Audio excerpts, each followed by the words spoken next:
আসসালামু আলাইকুম। আপনাদের যাদের পেওনিয়ার অ্যাকাউন্টে ডলার আটকে গেছে এবং পেওনিয়ার ডলার থাকা অবস্থায় আপনার অ্যাকাউন্ট ক্লোজ হয়ে গেছে, আমাদের সাথে আপনি যোগাযোগ করতে পারেন। আমরা দেখেন যে এইভাবে আমরা দেখেন, এটা একটা ক্লোজ অ্যাকাউন্ট। এখানে ইসলামী ব্যাংকে ডিপোজিট করা হয়েছে এবং সম্পূর্ণভাবে কমপ্লিট হয়ে গেছে। এটি একটি ডিসেবল অ্যাকাউন্ট।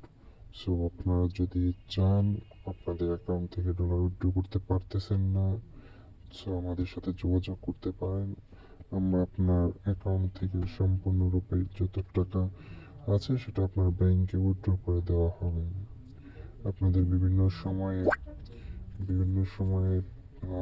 বিভিন্ন কারণে ডলার আটকে যায়। সো এই ব্যাপারে আপনারা খুবই চিন্তিত থাকেন। এই ব্যাপারে চিন্তিত থাকার কোনো কারণ নেই। সো আমাদের সাথে যোগাযোগ করতে পারেন।